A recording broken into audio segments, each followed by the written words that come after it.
these roots to take roots, these roots to flourish. So he makes a little more complicated argument, and towards the end of his life, he even changed his views on some of these issues.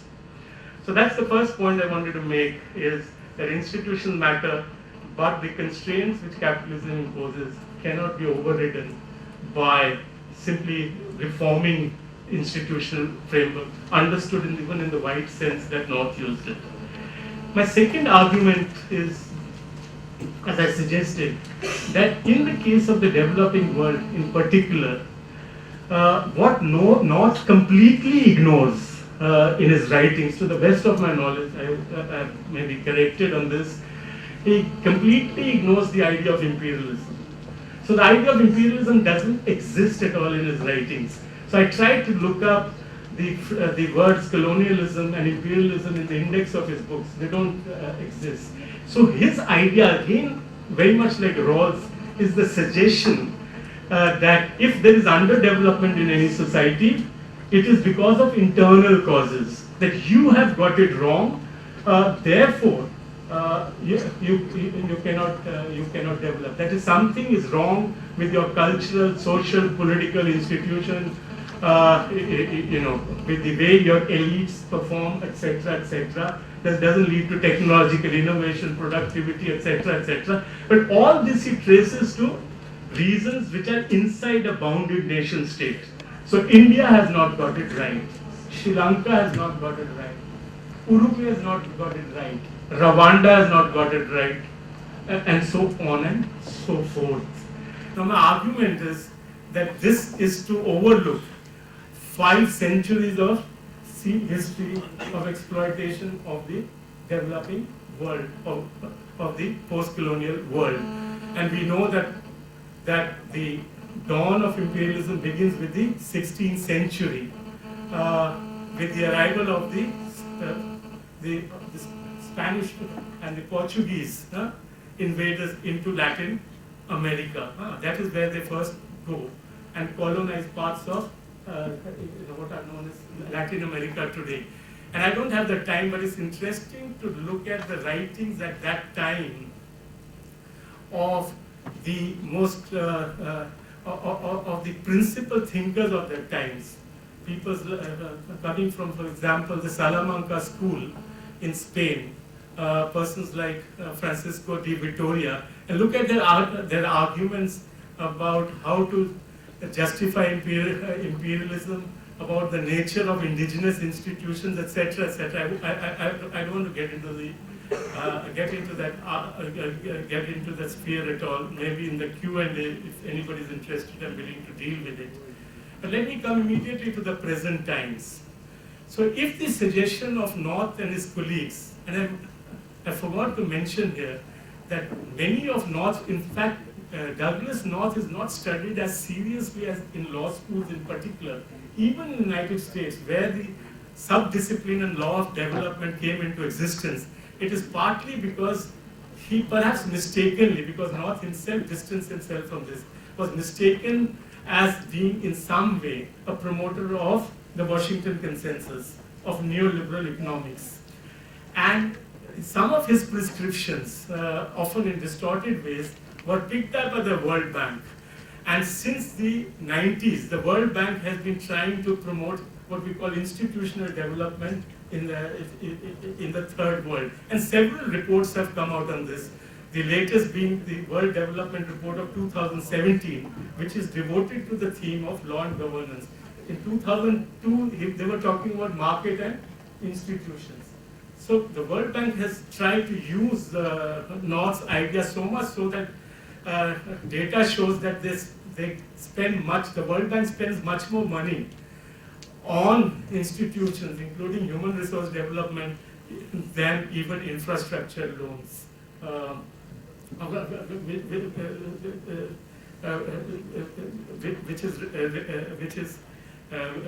Which is remarkable. But to return to this idea that North ignores completely the phenomenon of imperialism, of colonial exploitation, of continued neocolonial exploitation of the poor world. Now, what does this translate into? What does this imperialist exploitation look like today? Now, if you see the central the essence of neo-imperial exploitation of the poor world today, that can be summed up in the idea of the loss of policy space so far as developing countries are concerned. That is, there are a whole spate of international law and institutions to which developing countries have had to surrender their economic sovereignty to. Whether this is the World Trade Organization, whether it's the financial institutions, we have lost policy space to these institutions. And the loss of policy space means that developing countries, because they are party to a whole range of agreements, treaties, and they're parties to institutions, cannot do today in terms of introducing policy measures what the developed world could do yesterday. And I'll give you 2 or 3 examples of this. Or, in the alternative, through a spate of agreements, the developing countries cannot even rely on their own learning in order to change the policies that have proved to be counterproductive. One standard example which is being debated for the last 2 decades in this country, which refers to the intellectual property rights regime, which is embodied in the TRIPS text, or the Trade Intellectual Property Rights text within the WTO.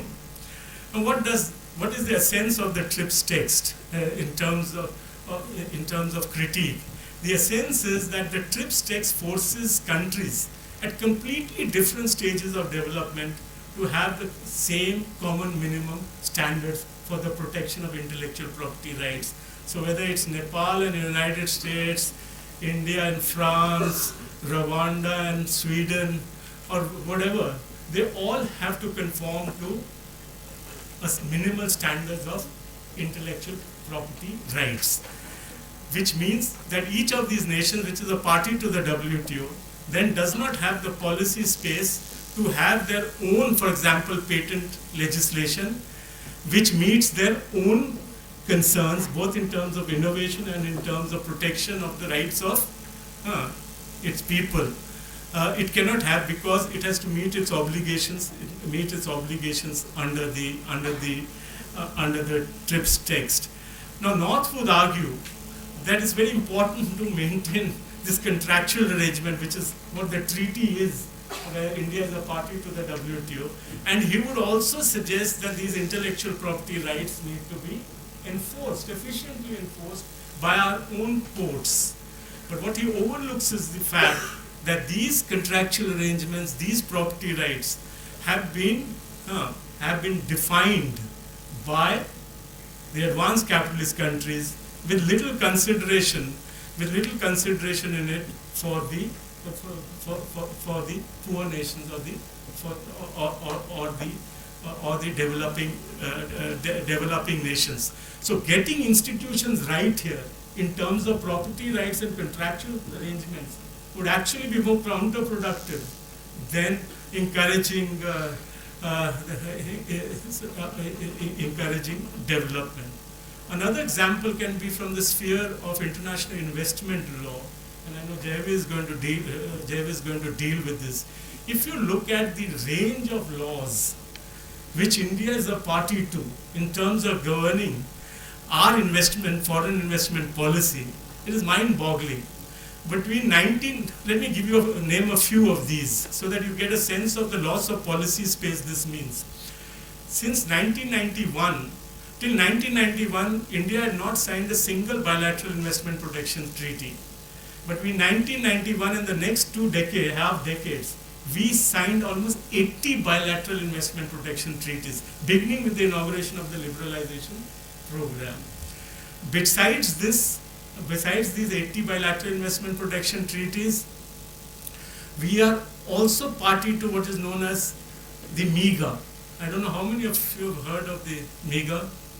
That is the Agreement on Multilateral Investment Guarantee Agency, which is a classic example of trying to address transaction costs. India became a party to this. Again, this is very little known. India became a party to this agreement in 1989. And what the MIGA does is that it insures foreign investment against what it calls non-commercial risks, which includes expropriation, which includes prevention of the transmission of repatriation of properties, which includes internal stability, etc. And India is a party to this. Then we are also party to two, what I call investment agreements, which are part of the WTO regime. One is the TRIMS agreement on trade-related investment measures, and the other is the GATS agreement, which is principally an investment agreement under Mode 3 of the General Agreement on Trade in Services. So these two agreements, the Agreement on Trade-Related Investment Measures as well as GATS, again constrains us against certain investment policies. For example, what does TRIMS do? TRIMS essentially prohibits what are known as performance requirements. Now the West always had performance requirements, but in the post-World War era, the World Bank decided that the developing world should not institute performance requirements. And performance requirements include insisting on local content requirements, insisting on balancing import expenditure with exports of commodities. These are not permitted under the TRIMS, under the TRIMS text. Besides these agreements, we have signed a range of free trade agreements,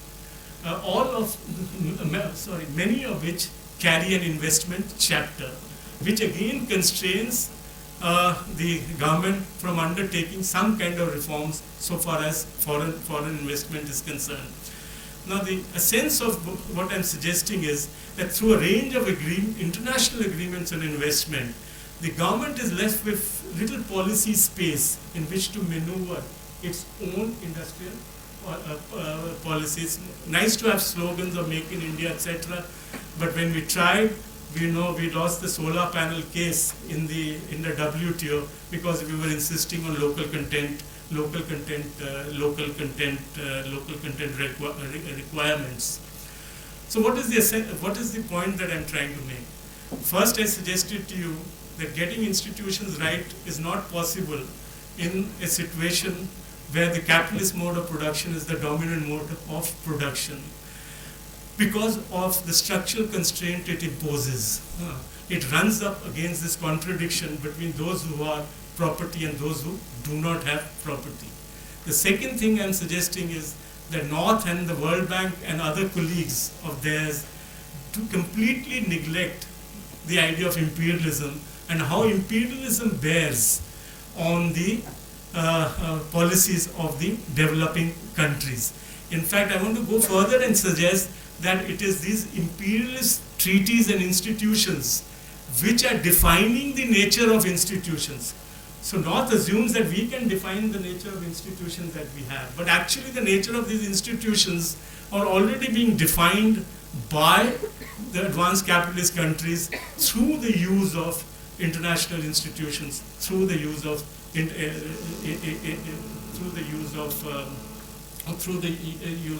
international legal arrangement or international treaties.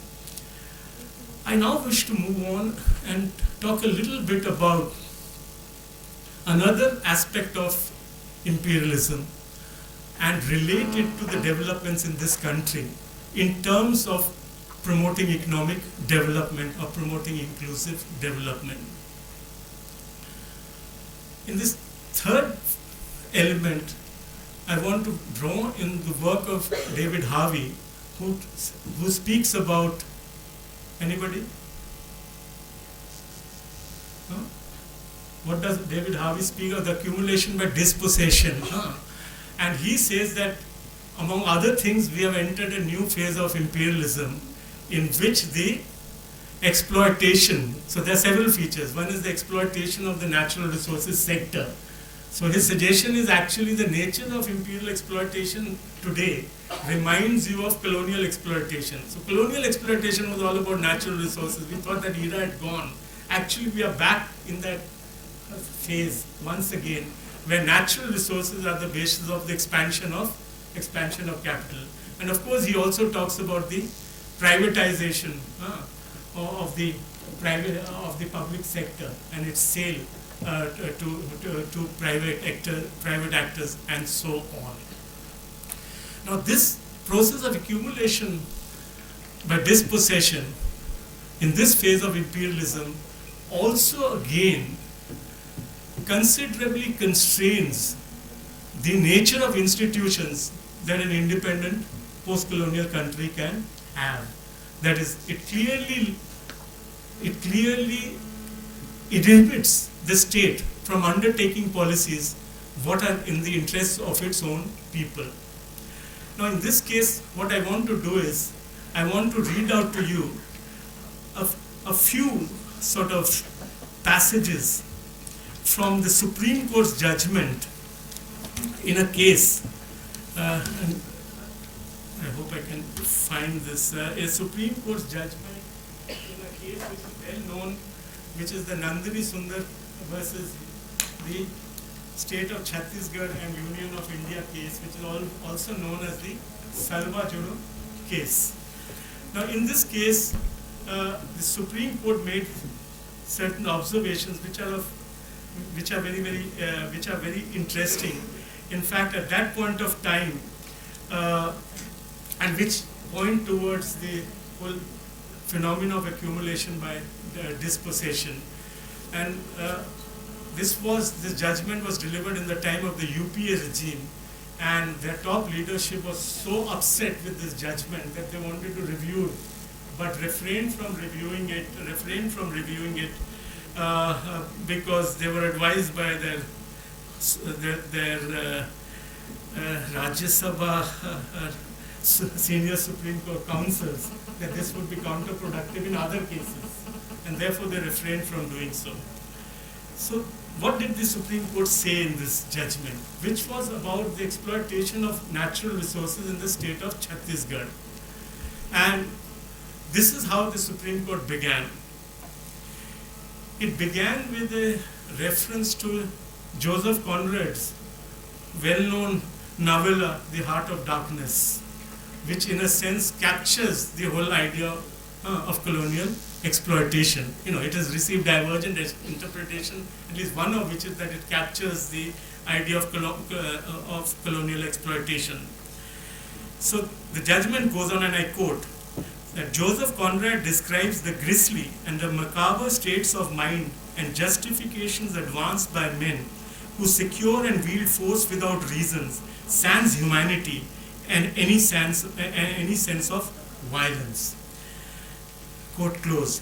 Then in the context of exploitation of natural resources in Chhattisgarh, the Supreme Court went on to cite another essay of Conrad, where he, and I'm quoting Conrad, characterized the actual circumstances in Congo, where he was present between 1890 and 1910, based on his personal experience there, as the wildest scramble for loot that ever discovered the history of human conscience.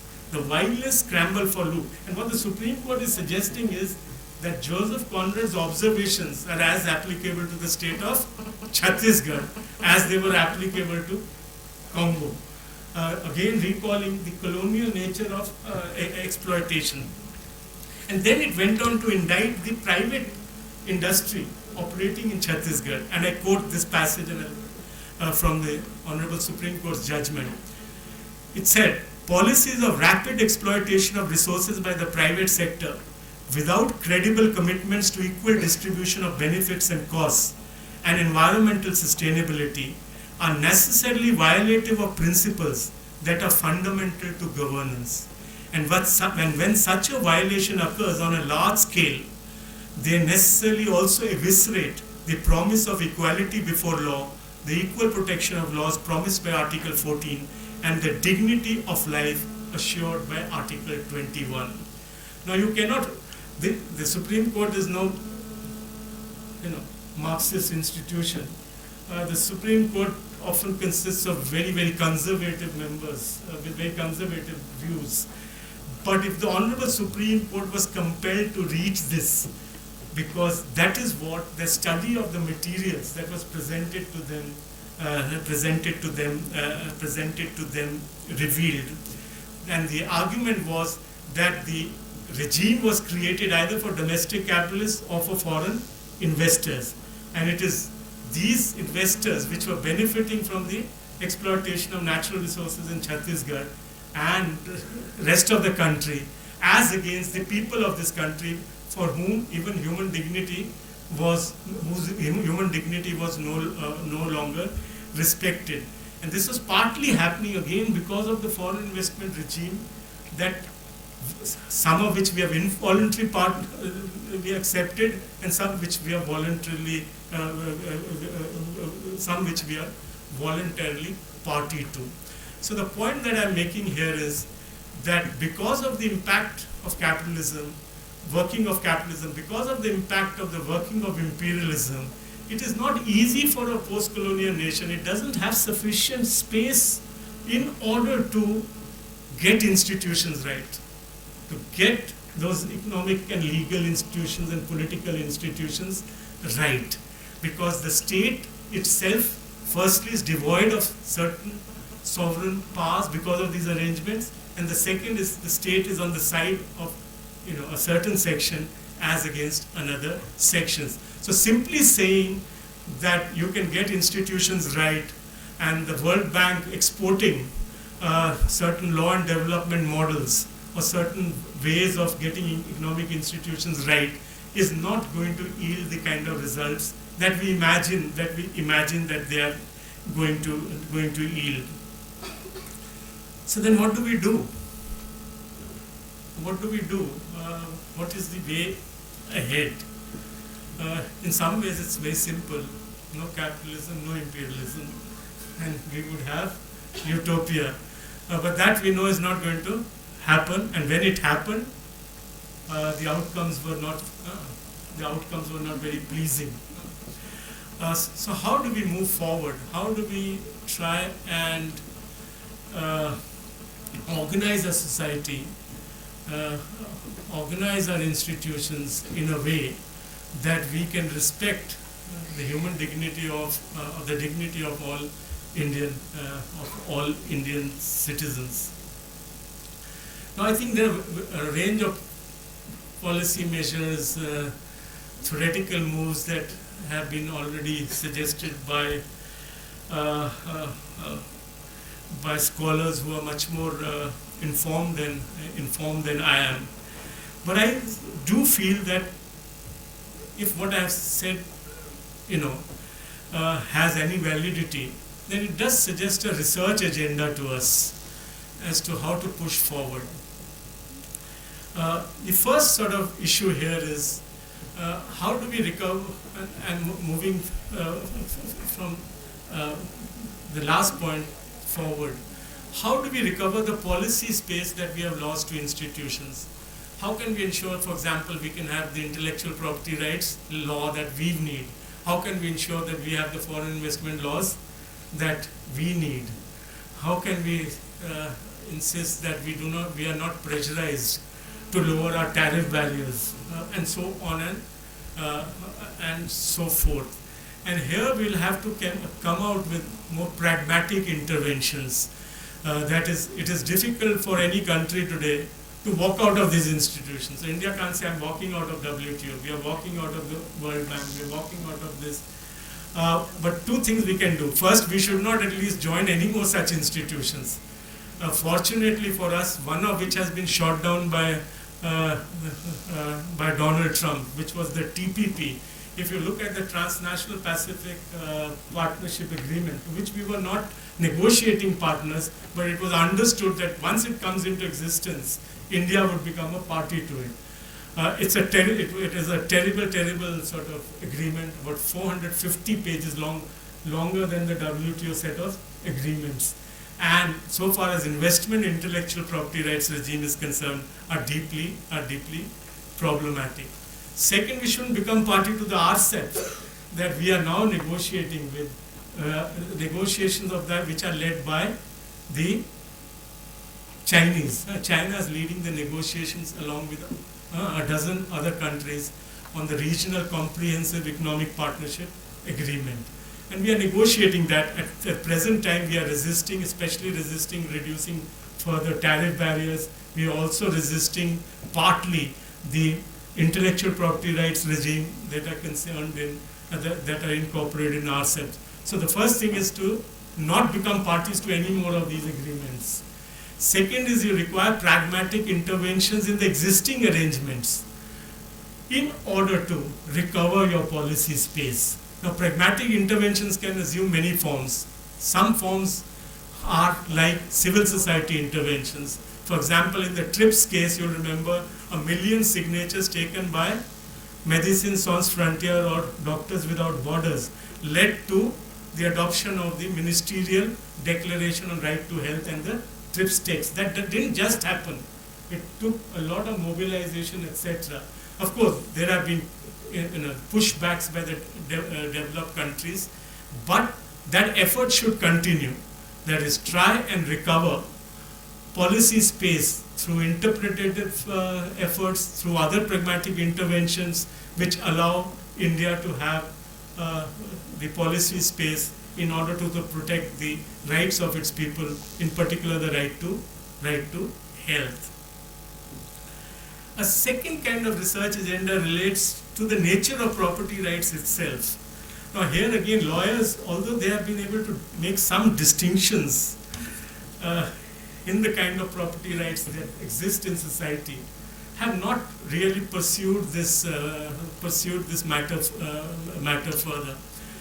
As you perhaps all know, at the dawn of capitalism, there did not exist legal categories in the West which could incorporate what we call capitalist property rights, and therefore they had to borrow from Roman law. They went back to Roman law, and Marx had some very interesting observations on the use of Roman law, that you can go back centuries and borrow categories. And they borrowed from Roman law because Roman law talked about absolute property rights. And this Roman law categories were used. It is not that they were not cognizant of the downside of this idea of absolute property rights.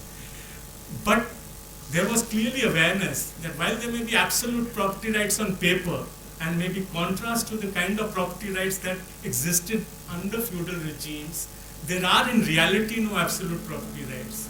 So there are opposing rights, there are regulatory regimes, so there are no absolute property rights.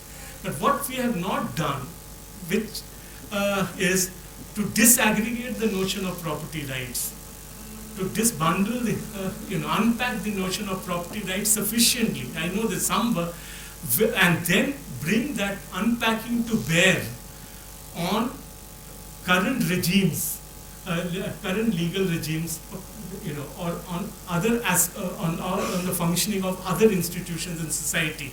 For example, intellectual property rights. We are under threat from the United States. We have been placed under a watch list by the United States as not fulfilling our obligations on the TRIPS text. You know why? Because India issued just one compulsory license, and that is in the famous case, the Bayer case, in which, as you know, anti-cancer drugs were being sold for a monthly consumption cost 1,70,000 rupees, and the firm NATCO to which this compulsory license was being issued was willing to sell it at 8,000 rupees. That is about 5% the price that the German pharmaceutical giant was selling this, marketing this drug at. And yet the United States has put us under the watch list of states which is not fulfilling its, and despite our great friendship, despite all the defense arrangements, etc., we are still under that watch list. So intellectual property rights are almost treated as an absolute right for that period of 20 years, for which duration it is granted. But we all know there is notion there is of the evergreening of patents. That is, pharmaceutical firms not only have it for 20 years but have various ways of extended that term.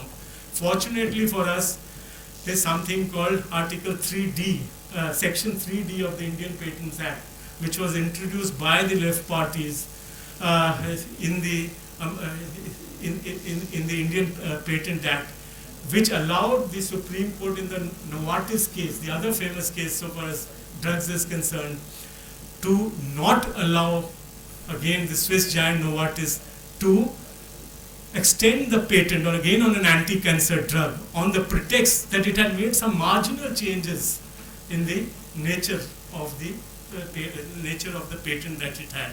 So the point that I'm making is we need to unpack the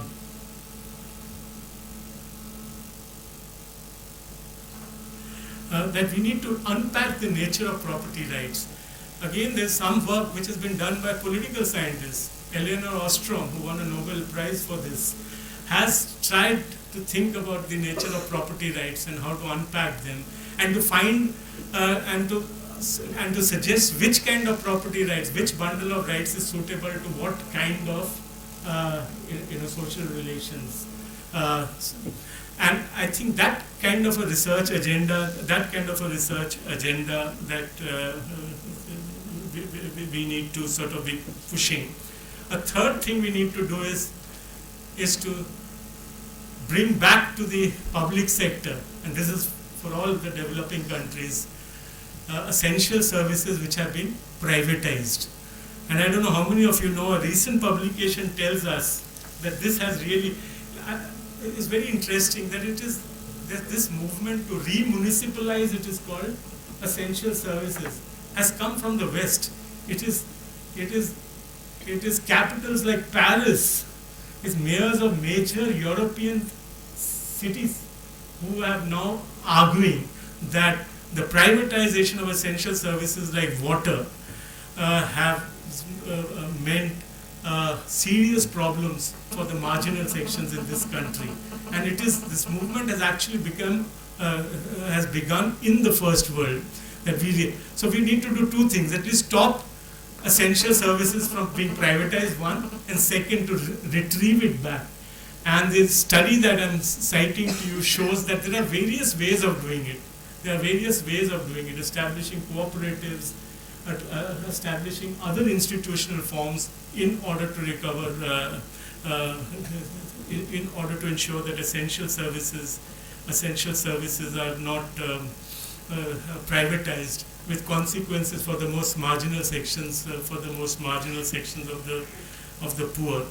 And finally, of course, I think we need to have a sort of rights-based opposition, or a human rights-based opposition to the current neoliberal policies being pursued by the government in India and elsewhere in the developing world. This, from the left perspective, of course, this raises a whole host of questions. The left, the one reading of Marx has been that he was opposed to using or deploying the language of rights in order to advance the interests both of the working class as well as of other marginal sections within capitalist societies. As he wrote in the critique of the Gotha program, that rights can never be higher than the economy and accompanying civilization. That's the phrase he used. And that made some leading political scientists or leading thinkers of the 20th century ask that can a Marxist, this was the title of a very famous essay that Stephen Lukes has written, can a Marxist believe in human rights? And he went over Marx's observation in the famous essay on the Jewish question, etc., and said, no, a Marxist can't believe in human rights. My own reading is somewhat different. I'm not a figure of the eminence of Stephen Lukes, but my own reading of Marx is that Marx was not hostile to bourgeois rights or to using the vocabulary of rights to advance the interests of the working class. And any reading of those chapters in Capital which talk about the struggle of the working class for an 8-hour day would stand to validate what I'm suggesting. But this is a complex argument based on divergent readings of Marx. But my own reason is one which is captured best by by a contemporary historian, Samuel Moyn, who teaches at Harvard University. He wrote 5 years ago a text which acquired instant fame, which was known as The Last Utopia. This is the title of Samuel Moyn's work. And his argument was, why is everybody, and so this is the pragmatic argument. So he asked this question, why is everybody talking about human rights? So if you look at all the civil society organized in the country, nobody talks about class struggle. Nobody talks about classes. Everybody talks about human rights. And they use the human rights vocabulary to fight, even whether it's rights of women, whether rights of indigenous tribals people, whether rights of Dalits, you use the vocabulary of rights. And so he asked the question, why suddenly has everybody woken up to the vocabulary of human rights? And he said that this has come about only since the 70s. And this raised a whole kind of range of controversy. This has happened only since the 70s. And his argument in a nutshell is the following. He says that because by the 70s, the other two utopias had collapsed. And which were the other two utopias? The socialist utopia had, by the 70s, it was very clear that it was headed towards where it actually headed. And the second was the post-colonial utopia, the hope that post-colonial states will deliver on the development agenda, that they will deliver on the promise made to their own people that after independence we will ensure the welfare of our people. And once these two other utopias collapsed, everybody put their dreams and aspirations, imaginations, etc. into the basket of human rights, because no other vocabulary was available.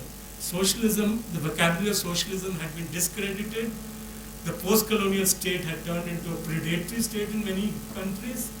The capitalist path was what was oppressing. That was what this imperialism is all about. So where do you go?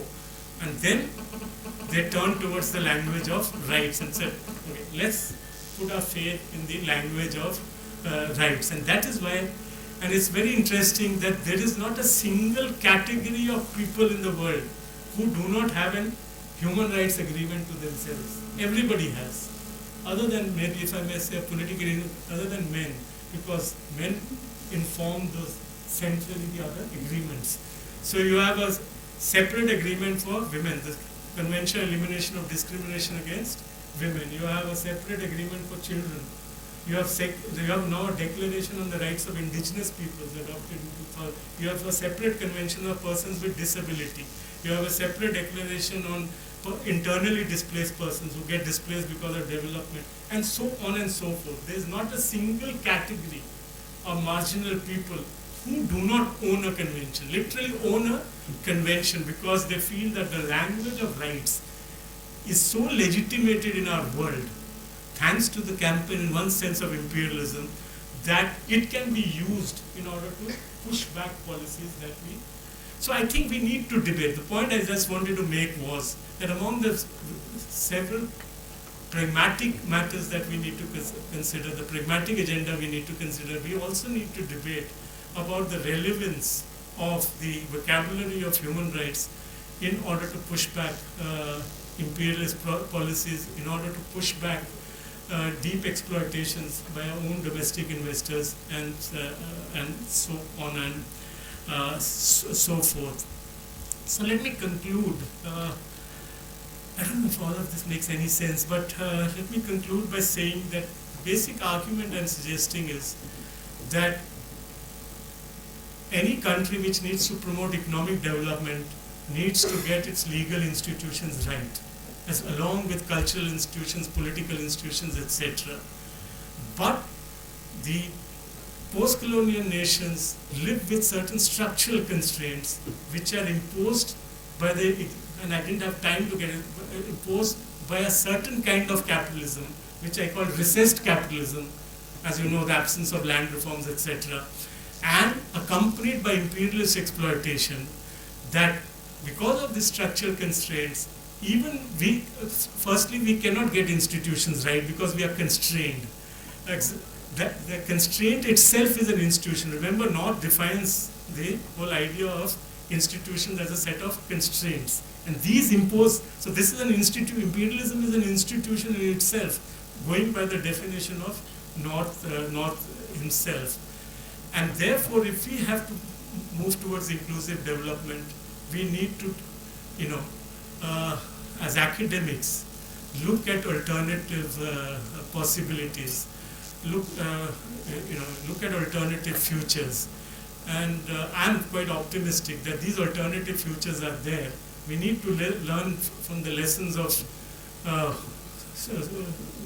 why socialism failed. We need to draw on best practices from, not the nicest of terms, but best practices from elsewhere in the world, and try to create an alternative imagination, an alternative set of policies which allow us to pursue inclusive development, which offers to the Indian people what is promised in its constitutional, in the preamble to the constitution: justice, political, social, and economic. Thank you so much. Thank you, sir. It was a wonderful presentation of logically interlinked arguments against Douglas North's argument of having institutions right to get inclusive development. He also put forward some valid suggestions for the post-colonial nations to get it right. Now, we'll have a discussion on this address after the felicitation by Dr. M. Jayaprakash, who is the Registrar of University of Kerala. I invite you, sir, to do the felicitation. Most Honorable Professor B.S. Chimni, Professor Satish K. Jain, Professor Javier Singh, other distinguished professors of other universities who have come over to the Mother University of Kerala for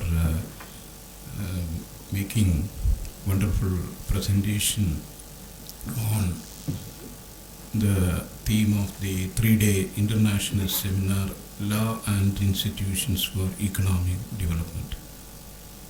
Distinguished teachers, faculty members of the University of Kerala and other institutions of Kerala, dear research scholars and dear students. Actually, the keynote address should have been followed by a very fruitful interaction. But being the registrar of the university, I have some very urgent preoccupations to attend with. Therefore, I am sorry, very sorry for the interruption between the interaction of the scholars with an eminent professor. I will not take much of your time. I will, as a matter of courtesy, I will mention only 1 or 2 points here.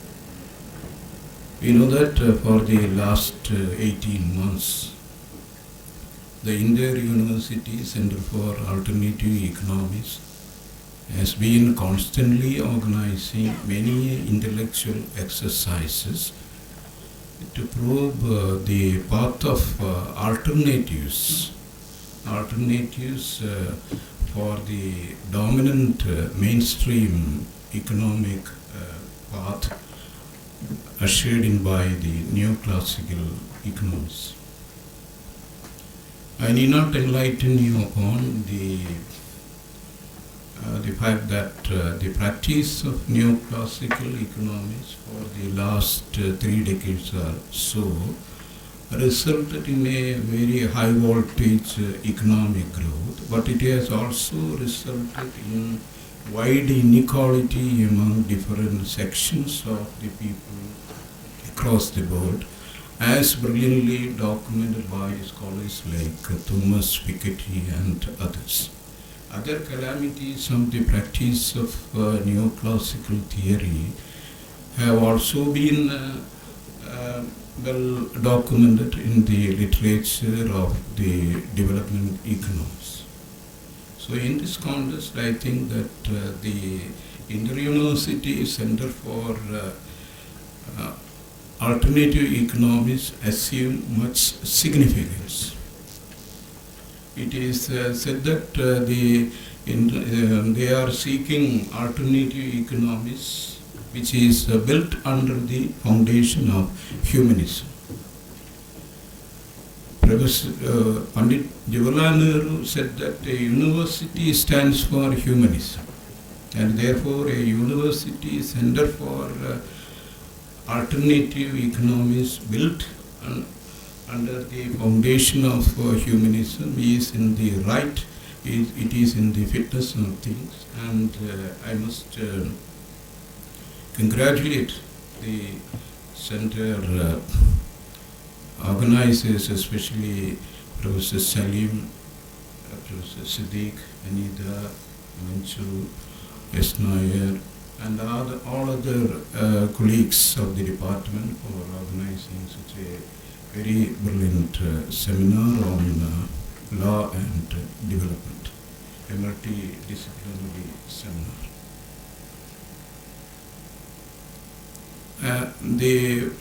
Already a very enlightening keynote address have been made by Professor Chimni.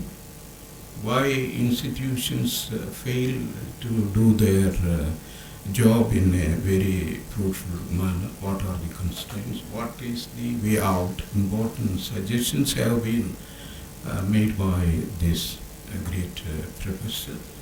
So it is time to probe about all these things. We know that India is a country which has enacted a number of laws for the emancipation of the people, especially the downtrodden, especially the people who are denied their rights. One important, I will illustrate only one important law which had been enacted as a tool of economic emancipation of the rural people, the Employment Guarantee Scheme. It was a scheme which is perhaps described as the most effective of all the poverty alleviation schemes enacted in India for the last 60 years or so. But even in a very progressive state like Kerala, the law cannot be enacted in its letter and spirit. Even the poor labor workers who have done their job, they are not getting their rightful wages for months. For 6 months, 7 months, they are denied with the wages which is guaranteed by a wonderful law. So mere enactment of laws will not result in the required results. That why this is happening, that had been clearly examined, clearly deliberated by Professor Chimni. So with these few words, being an alumni of the Department of Economics for the MPhil program and the PhD program, I am very glad to have an association for giving me the opportunity to be part of this intellectual exercise. And another thing, the seminar has begun with a very auspicious news of the birth of a baby, fathered by one of our young, brilliant faculty members. And there is nothing like more beautiful like a newborn child, and so the beginning note is very auspicious, and I am sure that it will go on. And Professor Salim was very particular to note about the economic aspects of organizing this. He is an economics professor. Per capita investment of 3,000 rupees upon a delegate, and activity of this investment is his concern, and I join with him, and I wish that this exercise would be very productive in delivering the results required. With these few words, I once again wish all the best for everybody attending this session. Thank you. Thank you, sir. Now we'll have a brief discussion on the keynote address. All of you can shoot your questions, but I request all of you to be brief and make the question to the point. Yeah, sure. I'm Vijay Sri, an alumna of the department. Actually, I have a question regarding the concept of pragmatic interventions which you discussed. When it is regarding an international law or signing an international agreement, the policymakers can shut their eyes and say, no, I'm not going to sign this. But what happens to the cases where this contradiction is within the state? That is, if there is a development endeavor, should we follow that or should we not? If the policy space is constrained like that, how can we materialize this pragmatic intervention there? Like if there is a conflict of interest between whether we should go for the development, that would be good for the economy in numerical terms, but if we not go, then it can be good for the economy in development terms. I have a couple of questions actually. Firstly, you were mentioning that, in the classical Marxist sense, we have this concept of the dual sense of freedom. That is, the worker should be free from feudal structures as well as the worker should be free to sell his labor power. That is freedom of the laborer. So, particularly in the neoliberal period, this is actually undergoing a transformation. Even if we are looking at cooperatives, the concept of economic democracy, David Element, for example, talks about employee stock ownership plans, where every employee in a particular corporation is in essence an owner of the corporation, giving shares to each worker, each employee. So the traditional dichotomy between the capitalist and the worker starts to break down in this context. I want to know your opinion about that. Another thing is that I have a couple of questions. Okay, right. So, you were stressing a lot on imperialism. Of course, it is very relevant, but even in a non-imperialist stance, like if you are looking at the framing of the Constitution, I'm talking with reference to the US Constitution particularly. It was designed in order to protect the interests of the property, the property owners, for example. And in that sense, it's not really, imperialism is relevant, but then always the Constitution itself was framed in order to protect the rights of those who hold property. And of course, the indigenous people, that's a whole different issue. And you were talking about Harvey's accumulation by dispossession. The other day I was reading a paper by Michael Levin of Johns Hopkins University. He was talking about why the accumulation by dispossession really breaks down, particularly in the case of India.